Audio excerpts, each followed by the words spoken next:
Hello everyone, and welcome to another Buffalo Makes a video 5 minutes after he woke up, so he sounds like he just woke up because, well, he did. Today I'm gonna make a very different video. I don't usually make videos about statistics that thejrm releases because I'm not very interested in making killer content as of now. But this is so interesting because this is a theory I've had for a long time, but I can never really prove it because, I mean, first of all, I'm a survivor main, even though I still play a lot of killer. I play like 60-40, 60% survivor because my channel is based around survivor content, and then 40% killer. I enjoy killer much more than I enjoy survivor, and because I didn't have the statistics to back up my claims.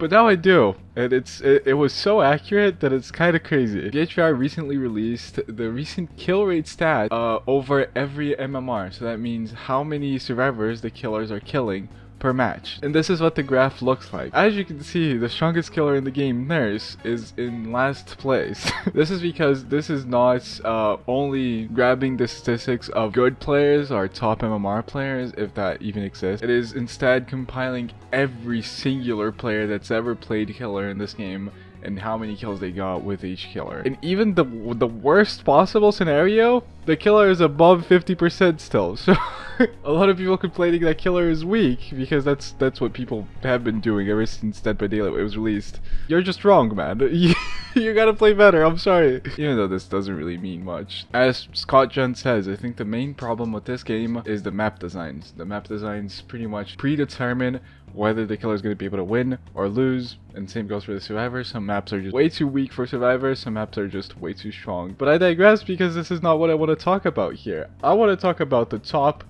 3 column. As you can see, apparently Pinhead is the killer that kills the most, followed by Sadako.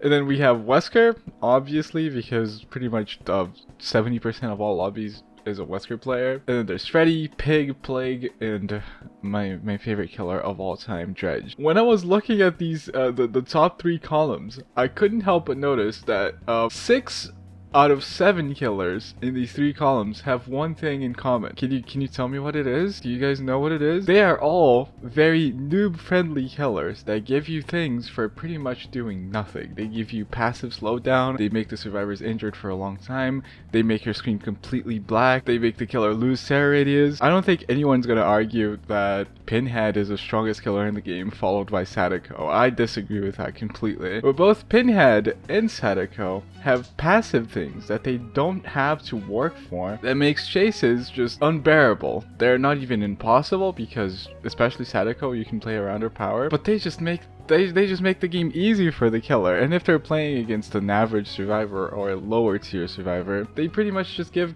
guaranteed kills. The main thing about Sadako, and this is something I talked about a lot, is that Sadako just has the passive phasing where she disappears and appears again. And if you're trying to like not pre-drop every pallet and you're looping a pallet and you're seeing the killer over the pallet, the killer can just hold W behind you and he's going to be passively phasing, and there's literally nothing you can do to tell if the killer is doubling back or if he's just chasing you around the loop. He's just going after you and you don't know what he's doing. Sadako pretty much gets rewarded for doing nothing, for not mind gaming, and the survivor thinks that the killer's mind gaming because she's disappearing and appearing again. Now that's not to say that is a strong power because she's an M1 killer and it is very counterable, but I'd argue that the main reason she's like so high above other killers is because this is a passive thing that just deceives bad survivors and gets her free kills. Same thing with Pinhead. If he's playing against shitty survivors, most of them are not gonna go do the box, and then it's gonna be chain hunts.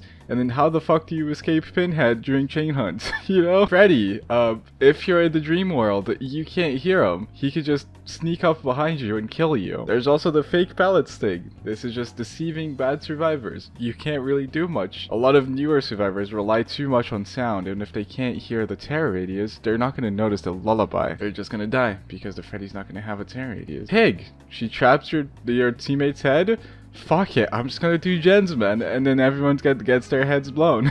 Plague, everyone's perma-cleansing because they don't know that they shouldn't cleanse. They haven't watched Puffalope's how to beat every killer in the game video. Dredge, you injure a few survivors and then the screen goes black, and then you teleport like a fucking maniac. You just get free kills because people can't see. Do you notice the trend here? The only killer in here that doesn't have a passive or noob-friendly ability is Wesker. And I think the reason he's so high is because a lot of people have been playing Wesker, because Wesker is a very fun killer to play with and against. I'd even argue that he does have a passive thing, which is the infection thing, but it's not passive. It's not a passive thing. Forget about what I said. You actually have to like injure the survivors first with your power, and then if you go for them again, you can insta-down them. But this is what I mean. Now, the reason I'm making this video is not to like say that passive things that help newer players play better is a inherently bad thing in Dead by Daylight. I just think that these killers cater too much to newer players at the same time that they just completely destroy the opposite side, being the survivors, if they are also new players. That's why a lot of people say when they start playing the game that killer is just completely overpowered, because if you don't understand what you're going against, those killers that have passive things that just make chases completely impossible will be the strongest killers in the game. This is just a fun little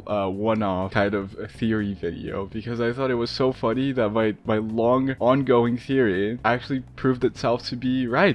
And yeah, if you go against those kinds of killers, you should probably be watching my video on how to counter them first.